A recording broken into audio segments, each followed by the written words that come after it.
That's awesome. Yeah, cool. Oh, gotta go to drinks. Okay. Hello, everyone. Welcome to drinks. I have already noticed that there's quite a few of you eager to get going. So lovely to see you all. See you all feeling keen. Keely and Michelle, Kay, hello. Rob and Deb, good to see you. Who else? Cotty and John, yep. And Andrew and Alison are here. Hello, hello. Angela, good work. G'day, Sharpie and Rod. Haven't seen you for a while. Lovely to have you back. I know, Michael. It's so sad. Who else watched the Qantas ad after I sent out that message this afternoon? I seriously, I'd been putting off watching it for ages and then went, got to watch it, and then regretted it. But it's quite cleansing to have a little weep every now and again, I think. Yes, we will. Oh, really, Michael? Yeah, we'll get there again. Oh, hello, Lachlan. Good to see you. Craig, how you going? You got Karen with you? And yep. Good, Michael. I'm glad that Drinks with Kate works. Very much land-based therapy. Linda, hello. How are you?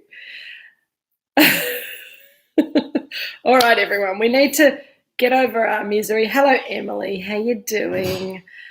Sue and Daryl, excellent. I think Jill was worried that you weren't going to come tonight because you thought it was mocktails. That's next week. And just as everyone's kind of gathering, I will say, and I'll say this at the end as well. When I say mocktails, we are going to talk about mocktails next week, but you can have alcohol if you like. I will be giving you the alcoholic versions of the cocktails and the mocktail versions of cocktails as well. So it's okay. I'm not asking you to, oh, Joan. Hello, Joan. I'm sure you're there. Yeah, we're missing you. Missing having all three of you together. Oh, hello, Janet. How lovely to see you. Hello, Emily. How you going? You got Kevin there as well. Nina, hello. Hello. Hi, Jeff. Excellent. Yes, no, so it's okay. But the reason that we're doing mocktails next week, and please feel free to put some wine in your glass while I do our little preamble. Hello, Cheryl. How you going? Hello, Ryan. Good to see you. One of the reasons that we thought we talk about mocktails and how you can make a delicious, interesting, complex drink that doesn't have alcohol in it as an alternative to the alcoholic version is that we have a young man called Hamish who has been watching along while his dad, I think it's his dad, his parents, anyway, the grown-ups in his household watch Drinks with Kate, and he's been watching along as well, and he would like to be able to join in. So he suggested that we did a session on mocktails, and I thought that was a very good idea because as much as we like alcohol, every now and again it's nice to have something, a grown-up tasting drink that maybe gives us a break from alcohol or whatever. But I think that, hello, Sue and Jeff, how you going? Good to see you. So cocktails and mocktails. What I thought I'd do is do 2 or 3 different styles, and so that means that it's going to be quite frenetic next week because I'm going to be making the mocktail and the cocktail, and I'll send out an email with some more explanation early next week so that you can decide which one or ones you want to play with. So I think that will be fun. Oh, Joan, hello. Who else? Oh, Peter is a magnificent deliverer. Michael, you are correct. Yes. Yeah, so we have quite a few kids who watch along with their parents, and so I think it would be nice to do mocktails. So anyway, I hope that you'll join in, and I hope that the kids also join in. So we're going to do one that is we're going to do a mocktail Negroni, which is a bit of a challenge because a Negroni is a very grown-up, very alcoholic drink. We're going to do a mojito. And I'm going to do something that's got a sort of a berry base with maybe with the option of putting some gin in it or not. So a sort of a berry gin fizz, bramble kind of a thing. So that's my thinking. We'll see how much we get done, but I think it'll be really fun. Anyway, Alison, you may suggest a seed lip, and I'll pop that on the email. But yes, if you want, if for the gin cocktail particularly, we'll have. I'll give you a couple of gin or non-alcoholic gin substitutes that you can use. But I actually prefer to sort of just do it with fruit juice and bitters and things like that. So yeah, Nina, seedlip is a non-alcoholic gin. Basically, there's like 3 different flavors. So it's great. Anyway, we'll save all of that till next week. Hello, Penny. Lovely to see you. Hello, Daryl. Oh, I've already said hello to Sue and Daryl, but hello again. Hello, Anne. How are you going? Zach and Jack, good to see you. Sarah, hello. Riley, the hospo student, will be making ours. Oh, good. Excellent. Very good, Craig.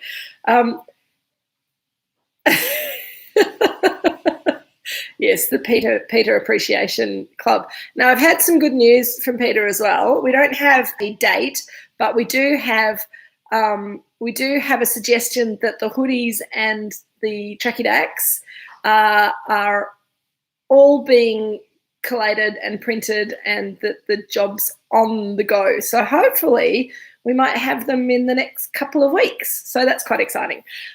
Even more exciting is that we're all here together on a Thursday night, and we're going to have this beautiful Pinot Noir. So let's crack on, I say.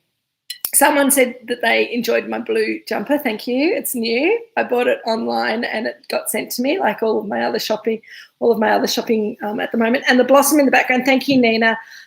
Jill will be delighted because she just got the new flowers in just before we went live, and it was a bit touch and go for a minute there. So that's good.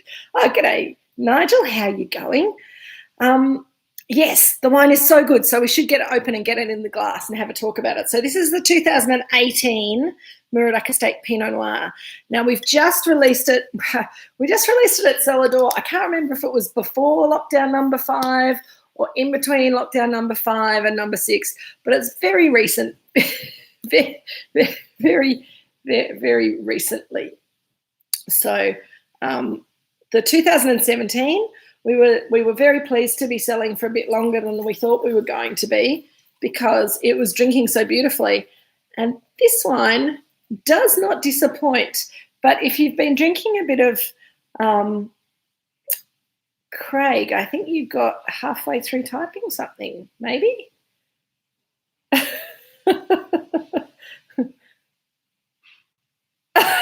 Thank you, Craig. Look. It's very important to be colour coordinated, and you'll be pleased to know that my shoes also match my outfit totally. And I'm not going to show you my shoes, so bad luck. Oh, so many serious questions already. Yes, before lockdown number 5. So the 2017 was the first year that we kind of made a little bit more of the Estate Pinot Noir. And the Estate Pinot Noir has been sort of growing in style and size over the last decade and a half as we take on new vineyards and we work with them and get them up to standard. And then the fruit that probably started off in the Devil Bean Creek Pinot graduates to being fruit that's worthy of the estate wine. So the estate wine is a wine that doesn't have... It's not a single vineyard wine. There's some fruit that comes from the McIntyre vineyard, some fruit from the Robinson vineyard, some fruit from the Garden vineyard. And I think in 18, Richard, was there any other vineyard that this fruit came from in 2018, or was it 2019 that we started adding in the up the hill fruit?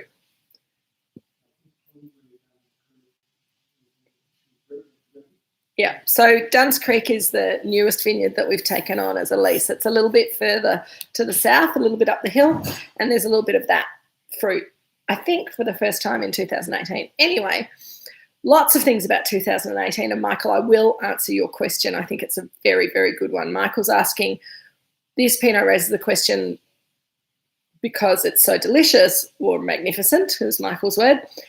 Why are the single vineyard wines so sought after? Hello, Jeremy and Iggy. How are you going?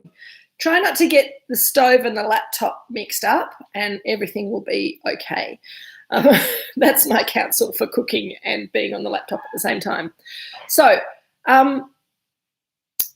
I might come back to that question in a minute, Michael, because it's a really good one. But let me talk about the philosophy behind this wine first of all, and that'll probably take me on to a discussion a little bit about the difference between this and single vineyard wines. No, Michael, we're not planning to a Moorooduc up the hill next release. It's just that vineyard has some really nice Pinot Gris and had some really nice Pinot Noir. And it's just nice to have a little bit of access to fruit from a slightly cooler site. It's not completely up the hill. It's sort of halfway. And so we're mostly interested in the flavour profile that we get from down here, but in warmer years, it sometimes worries us that it's going to get too hot in this part of the peninsula to make really good Pinot Noir. So to have access to some fruit from a slightly cooler site, a little bit more elevated, a little bit further south, is sort of just a bit of a safety blanket for us, just to make sure that things are all in balance. Also, it means that all that the fruit that we're growing doesn't come into the winery at exactly the same time, and that can cause incredible problems, particularly in a hot year when we're struggling to get everything picked because it's all ripening at the same time. It's all coming into the winery at the same time, and we're working ridiculous hours trying to cool it down and process it and get it to the stage where we can kind of leave it for a little while to do its thing. So it's much nicer if we have some fruit that maybe might be ripening a week or two later because it's from a cooler site. Oh, hello, Tennille. Good to see you. So that's the reasoning behind taking on that vineyard. And we're really pleased with the quality of the fruit. And in fact, the Pinot Gris these days, it pretty much is the fruit that we make the Pinot Gris on skins from. There's not a rule about it, but that tends to be, for the last couple of years, we found that the Pinot Gris from that vineyard is really, really good for the Pinot Gris on skins. So that's another discussion to have when we taste that wine again next. We've got the 2020 that we'll be looking at in a little while in the future. So that's something to save for then.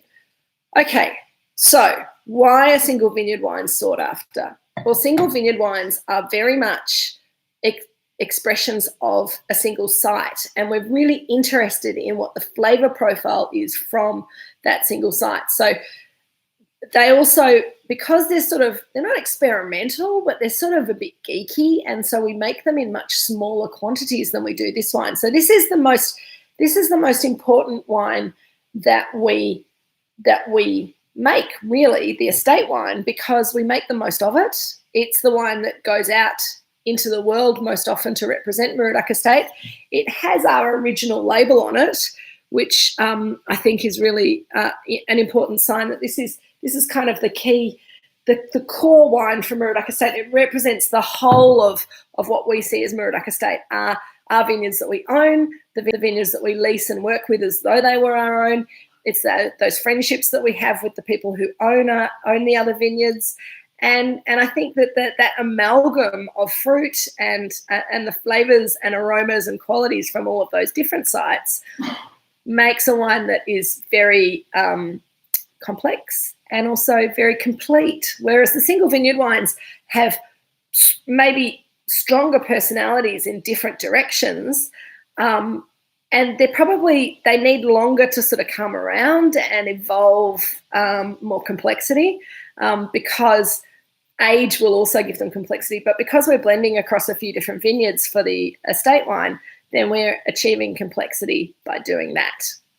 So I hope that sort of vaguely answers your question, Michael. I can come back to single vineyards a little bit later, but they're sought after because we make less of them. We also do pick out what we think is the fruit that best represents those sites. So there are characters that we expect to see from different vineyard sites that we've been working with for a decade or more, and when we find those characters, then we will we'll kind of isolate them to go into the single vineyard wine.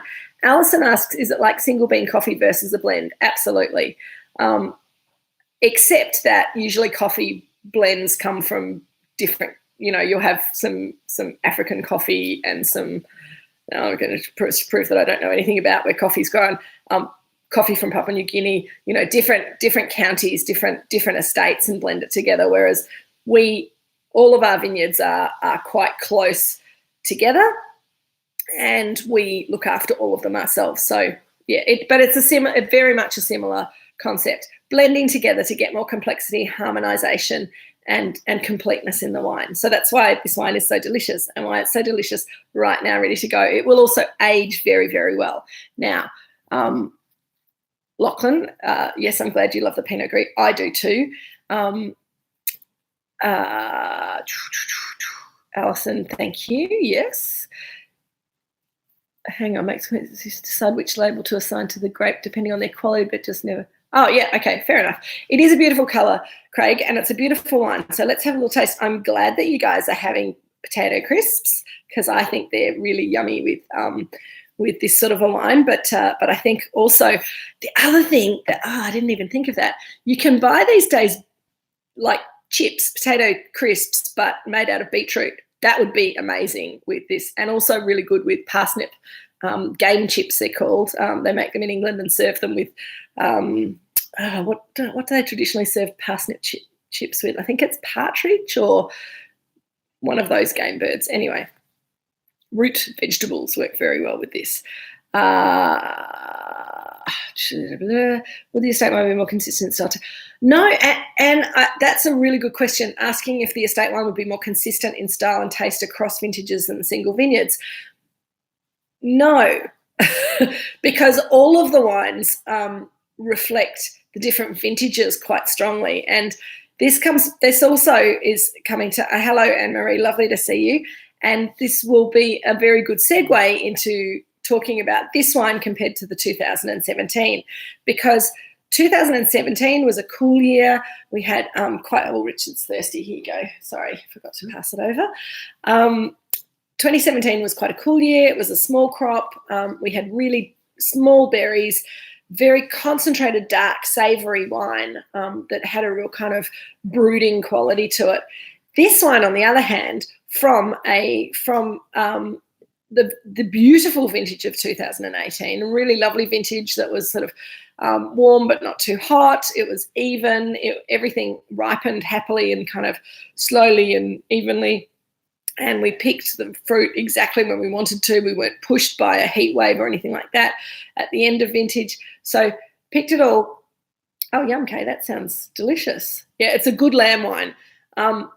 So the 2018 compared to the 17, I think, is a little bit more red fruited. It's got this beautiful purity to it, but it's also got these gorgeous, let me just check, because I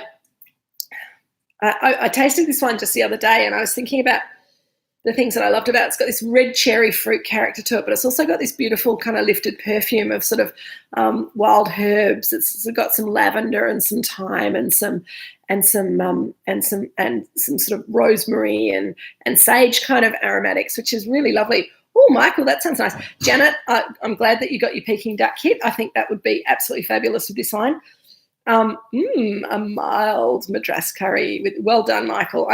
I'm guessing the gur is that you'd prefer your Madras curry to be a little bit spicier, but kind to the wine to have your Madras curry on the mild side.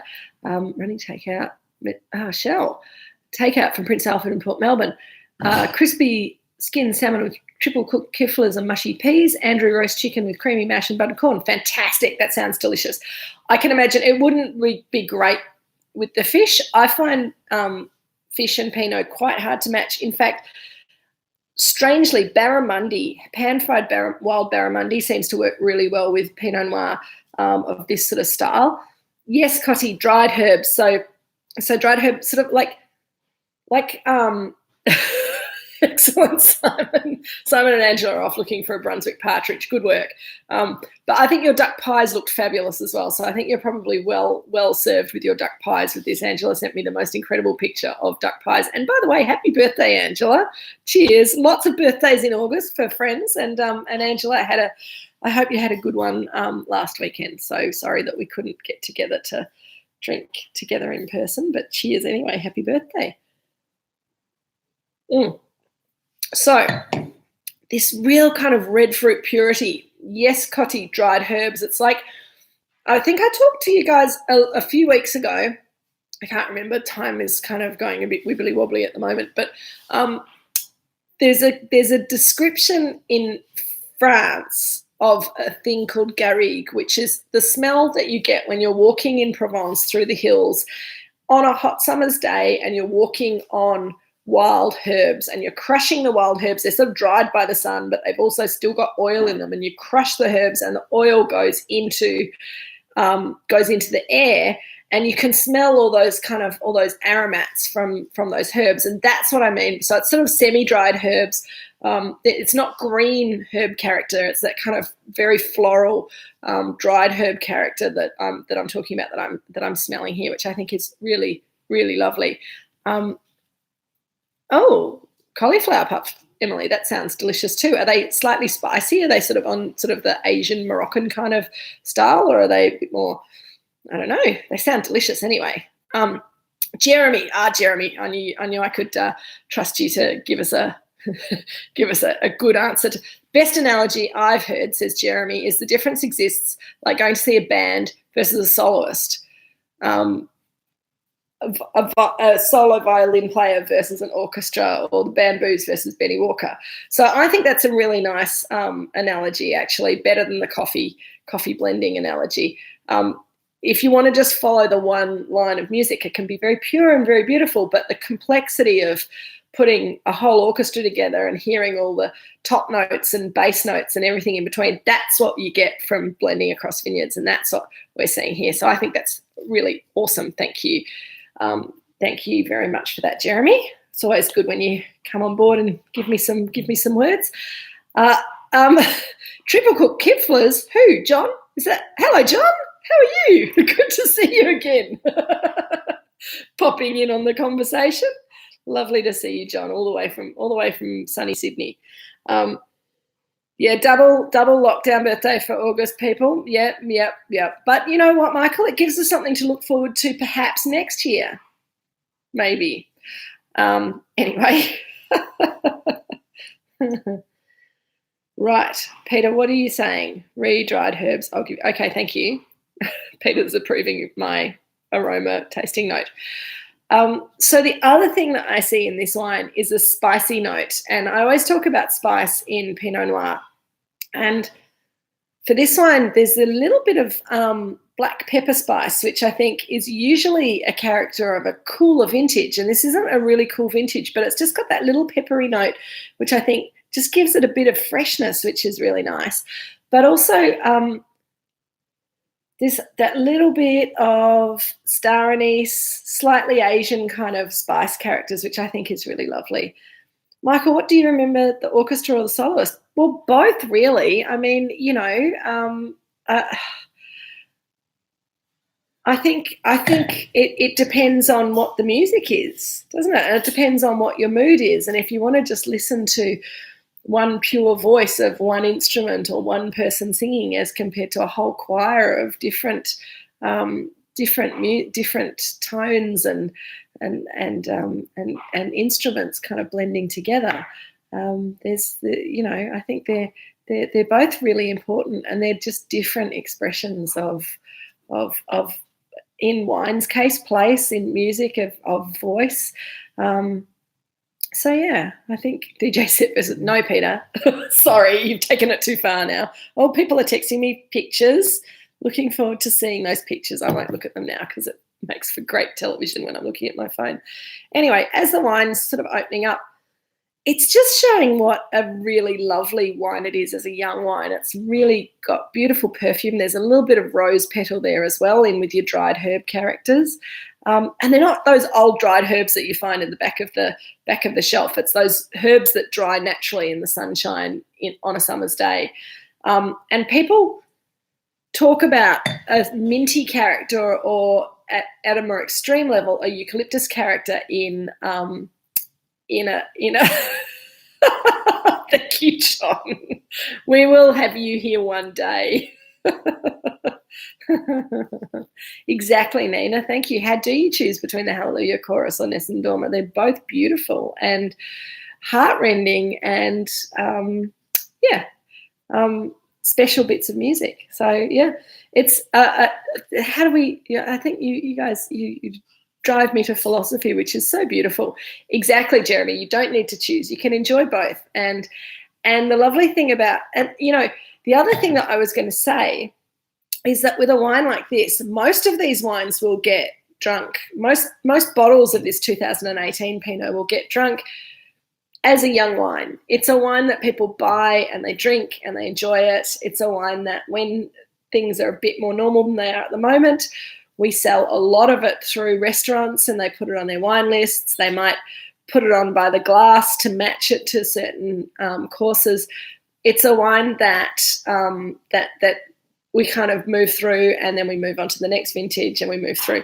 Whereas with the single vineyard wines, a lot more people will buy the single vineyard wines to collect, to put in their cellars, with the desire of you have, Jeremy. We can always do wine and music matching, Deb. We've talked about this before, haven't we? I think that's a great idea. You're very welcome to give us your thoughts about wine and music matching, and I might send you a couple of links about wine and music matching as well, because I've got some friends, mostly in the UK, who are really into it in like a serious way, and sort of the idea of how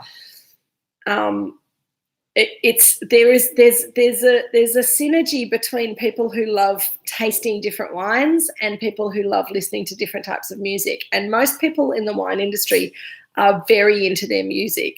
I'm not sure if I could turn it around the other way, although most people who are into music like alcohol, and there are actually quite a lot of people who are music creators who have very sophisticated taste in wine. So, maybe it works both ways. But I do know that most of the people that I know who I think are really great tasters are also really interested in music and have very eclectic and interesting taste in music, whether it be modern pop music, whether it be, jazz, whether it be blues, whether it be classical music. I think there's space for all of those things.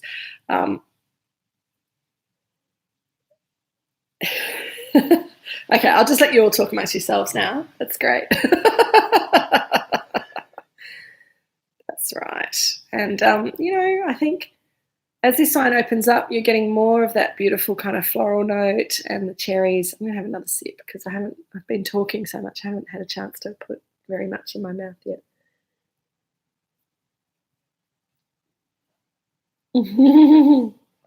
Thank you, Michael. I like that. Pinot equals Sati. Do you think, Rob? Some Sati was mad. But I do love some of his music.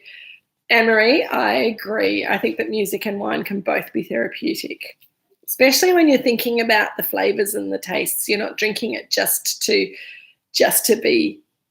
have your alcohol levels raised, but it's one of those really interesting things that I think that when people talk about having a drink, a lot of people think about, getting drunk, whereas, we sit around and we talk about wine and we philosophize about it and we try and tease out as much flavour and aroma and texture and character out of the wine. And I think that is just the same as sitting around a record player or as nicer around a record player, but, around the radio or the CD player and listening to music that you love. It takes you, it kind of changes the way your brain works, and I think that's the art of good music and good wine. So there you go. That's my philosophy for tonight, and I do think that this wine is bringing me a lot of joy. Did anyone go down the beetroot risotto path tonight? Because I think this wine would go beautifully with beetroot. Meditative thinking, meditative drinking. I think that's a really important part of what we all do together on a Thursday night. Oh dear. Oh, Zappa. We're all well, I'm amazed that I'm amazed that nobody's talked about the Rolling Stones yet today, because there's some amazing music coming out of there, and now I've forgotten his name, so that's terrible. I know it perfectly well, but the beautiful drummer from the Rolling Stones that who is no longer with us. So cheers to him as well. I'm sure he was a Pinot drinker. And sorry, Charlie Watts. That's right. Thank you, Dad. Thank you, Linda. Everyone got there. Yes. So we'll have a little toast to Charlie Watts tonight, maybe.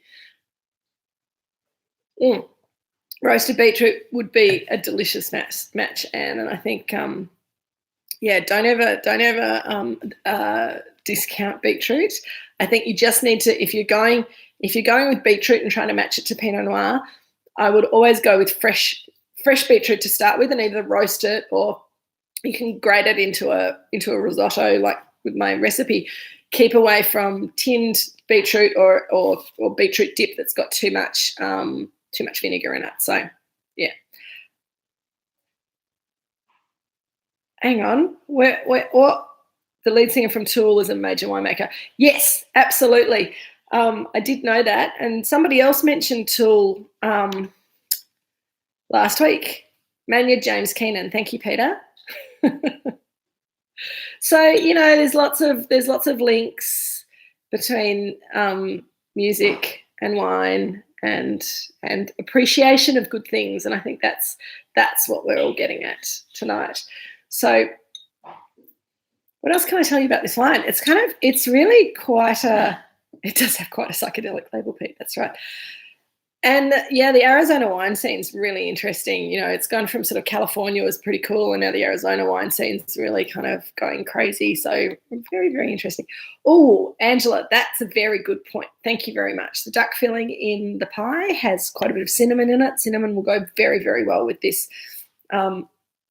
Beetroot and cauliflower salad would have been delicious, Cotty, but I think chicken and leek pie sounds absolutely awesome too. So, you're a little bit spoilt with spoilt for choice there. The thing that's really interesting about this wine is that I think, in a way, we sort of, it's a wine that is so immediately delicious that you kind of just taste it and go, yum, fantastic. And it is. It's got all the bits in place, and it's very harmonious even as a young wine, which I think is one of the things that I love about this wine. It's also one of the reasons we like to hold our wine back a little bit longer so that it has time to sort of find its harmony.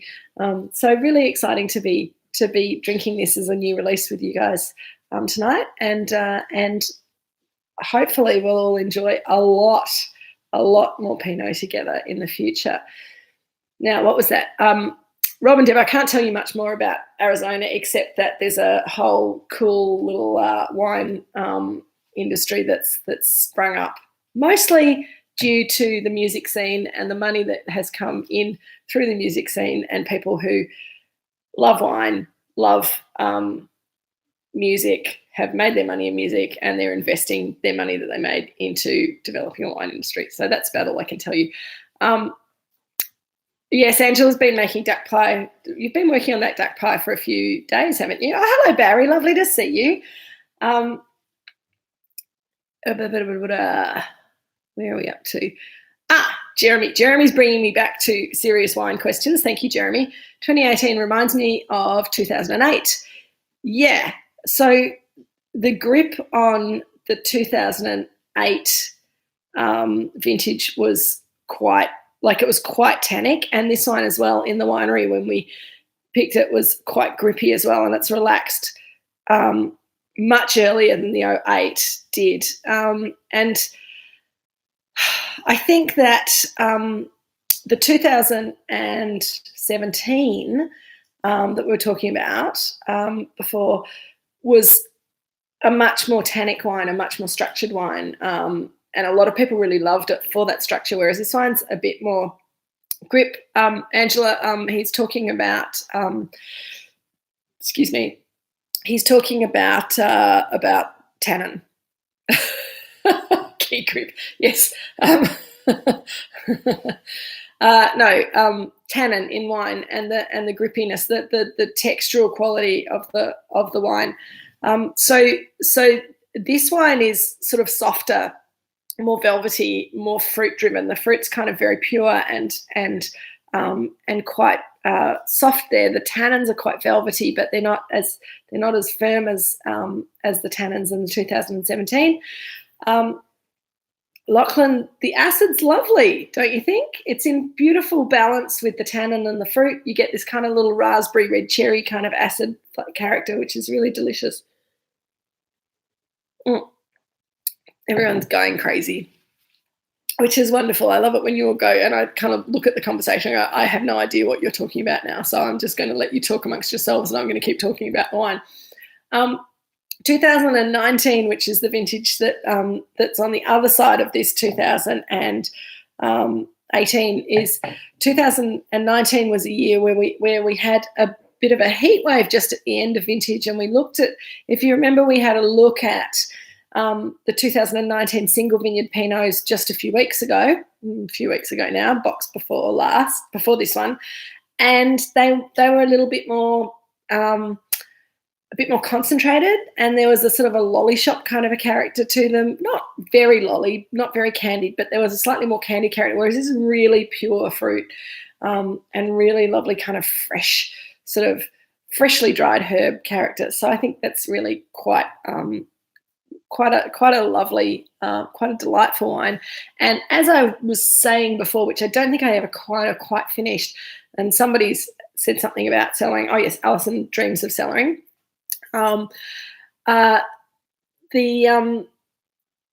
This wine will age very, very well. So there's no problem. And I'm very sorry to have introduced matching Pinot to potato chips to you. Hello, Chris. The olds have made it. Hurrah! Lovely to see you guys. Is it just you, Chris, or have you got the whole family there? If you do have the whole family, I was just telling these guys before that next week we're going to do cocktails and mocktails. So it's something for the kids as well as for the adults, which I think will be really fun. John asks what the oak treatment is on this wine, and this wine, it's exactly the same as the year before and the year after. So about 15 to 20% new oak. The wine gets, oh, Chris, excellent. Good to see you. Maybe the girls can join us next week for mocktails. What was I saying? Oak treatment. Wine fermented in open vat fermenter, stainless steel, plunged during fermentation. This is how we always make our Pinot. It's very simple, very boring. Destemmed, spends about 19, 20 days on skins, this wine. There's a pre-fermentation maceration while it's fermenting. We'll plunge it twice a day to mix the skins into the wine, into the juice, so that we pull more tannins out, more flavour, structure in the wine, and more colour. And then when the fermentation's finished, we give it a post-fermentation maceration. Maceration just means soaking on the skins. And then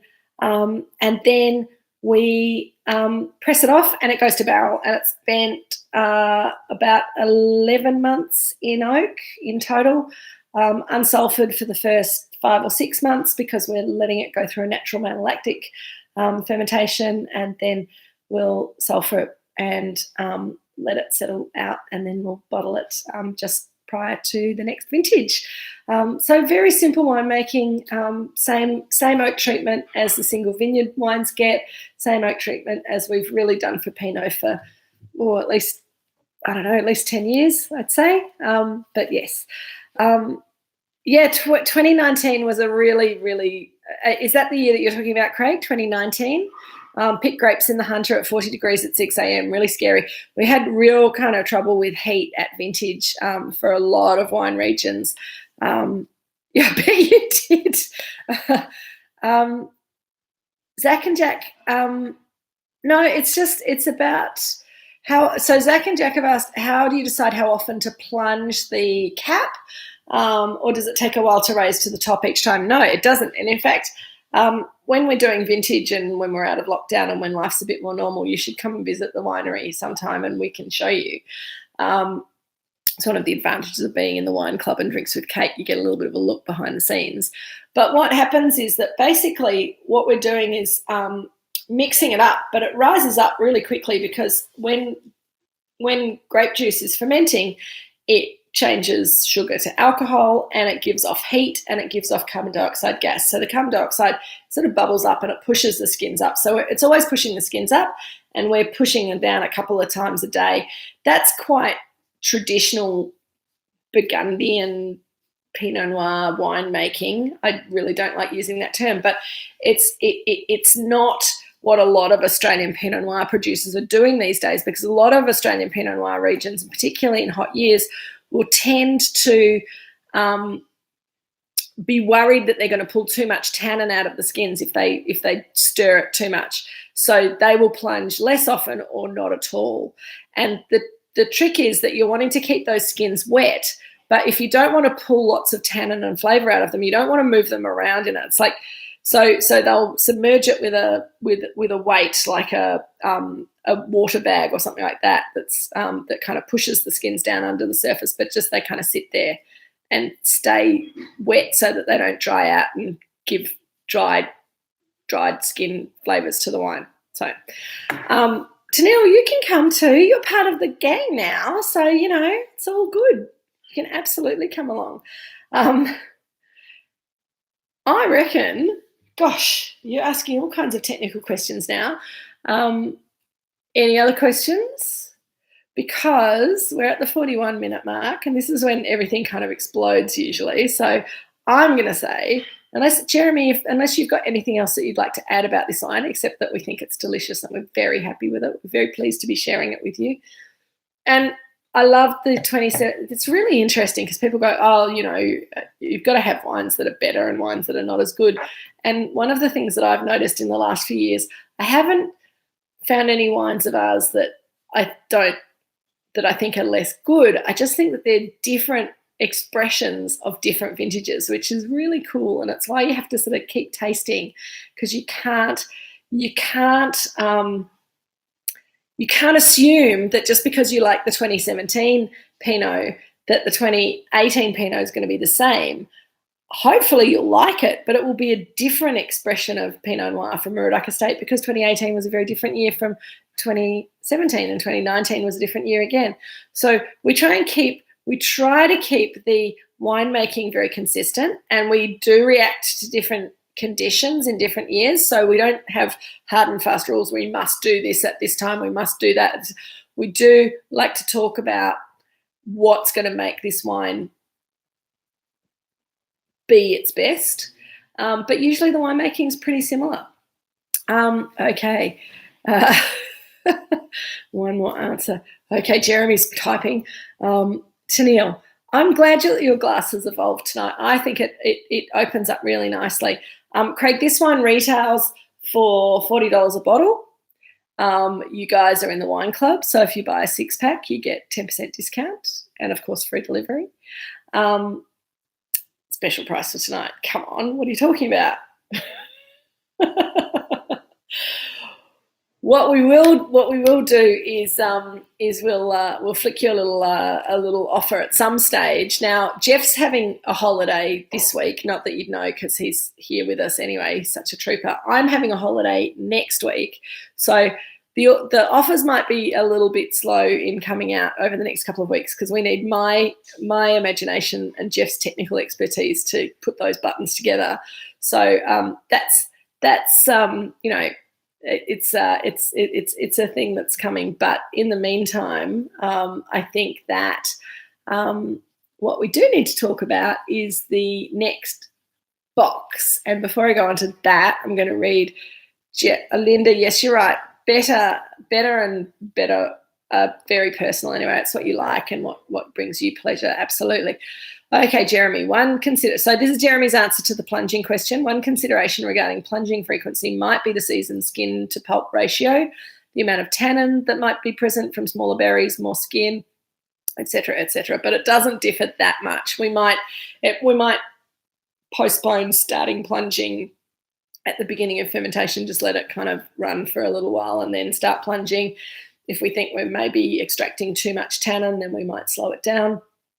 But yeah, we find, I think probably one of the reasons that our winemaking doesn't differ that much from year to year is that we're getting better at managing things in the vineyard and picking the grapes at the right time. And I think that's down to the amazing job that Jeremy and Richard and Hugh Robinson do sampling the fruit before vintage and tasting it and checking it and making sure that we know when it's going to be ready to pick, and then we pick it at exactly the right time. So I think that would be really super. To Neil, well, funny you should ask that, because I'm in lockdown, so I'm going home. I'll be having a holiday at home. I was supposed to be going skiing next week to Falls Creek, and it's a little family tradition for the McIntyres and the extended McIntyre family, including the Olds up in Newcastle. Chris joined us. And we were all supposed to be going to Falls Creek next week and having a fun time at the lodge that my parents helped to build back in the, what was it, Dad, in the 60s or 70s? Anyway, whenever.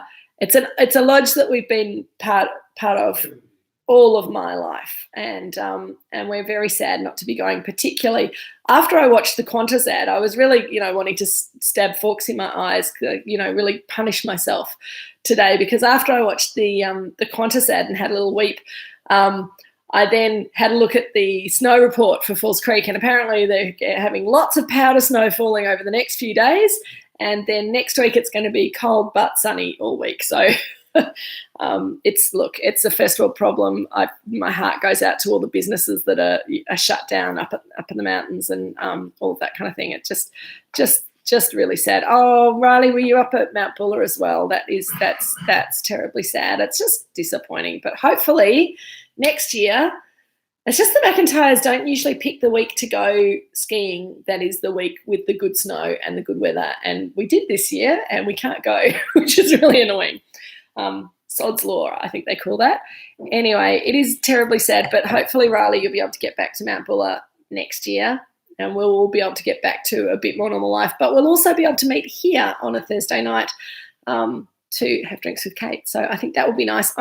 Before I go, let me explain the next box, which we're starting. We're starting not next week. Next week we're doing the cocktails and mocktails, and I'll send you a detailed email on Monday, which hopefully I will write tomorrow so that I can, enjoy the relaxation of my holiday.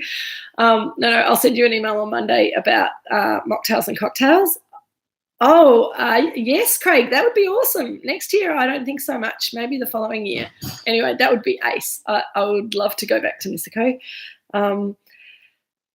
So after cocktails and mocktails next week, we will be starting box number 5 for 2021. Absolutely crazy to even be talking about that. But box number 5, we really ummed and ahed, and I know we were a little bit mysterious in the post, but thank you for all of you who have taken us at our word that we will promise to give you delicious things, and we will. Jeremy and I pulled apart a couple of pallets that we stashed at the back of the winery with some back vintages of Estate Chardonnay and Estate Pinot Noir. So we have 3 different vintages of Estate Chardonnay. Thanks, Sharpie and Rod. Lovely to see you. I hope to see you again next week. It was lovely to have you back in the team. So we're going to have 3 vintages of Chardonnay and 3 vintages of Pinot Noir. Those of you who have already got it have probably had a bit of a rifle through, Alison. I've put a little letter in as well just to sort of explain what's going on. But yes, 3 vintages of Pinot, 3 vintages of Chardonnay. We'll start the week after next on the oldest Chardonnay, which is 2010 Estate Chardonnay, and we'll go from there. So I think that will be really fun. It'll be really lovely to have a look at those estate wines with some age. We don't usually hold back museum stock of these wines, and we've held back 4 to 8 dozen of each of those. So we're really not going to be able to offer the wines to sell after the tastings, but it will give you some insight into how our estate wines age and if there's any differences in the winemaking. The second one that we'll be tasting on week 2 will be a 2004 Estate Pinot Noir, which was the first year that we put wine under screw cap. Jeremy and I had a taste of it the other day. It's looking terrific, mature but lovely. So I'm really excited. I'm really, really excited to be sharing this next box 5 with you guys. In the meantime, have a lovely week. Oh, thank you, Cotty. Excellent, Barry. So you can jump on the website and order box 5 through the shop now. If you have any problems, just give Linda or Jeff a call, and we'll sort it out. We can ring you to take your credit card details if there's any problems with the website. So please be in touch if you're having any troubles, and we'll get those to you as soon as possible. If you're interstate, order the box sooner rather than later, because Australia Post is doing pretty well at the moment, but they have the little glitches with things. It's going to be really, really fun, guys. So love your work too, Lockie. Cotty, look, I'm very happy to be doing this. It's a highlight of my week. And guys, I will see you all again next week with some mixology. Not especially. It's good fun, though. We're going to have lots of fun next week. If you don't want to drink cocktails or mocktails, just get yourself a glass of wine, sit back and relax, and watch the ridiculousness that is me trying to mix cocktails. So box 5 t-shirt. Shell, let's just wait and get the tracky dacks and the hoodies first, and then we'll work on the box 5 t-shirt. Thank you, everyone. Oh, Ryan, I know. It is looking like we might be stuck in lockdown for a bit longer. So at least we've got this to look forward to. Take care, look after yourselves, be safe, be nice to each other, and I'll see you all again. Jeremy, you're right, box 5 is worth a t-shirt. We'll work on that. Peter, box 5 t-shirt. I'm going to go now because it's all getting very crazy. Love you all. Take care and drink good wine. Cheers.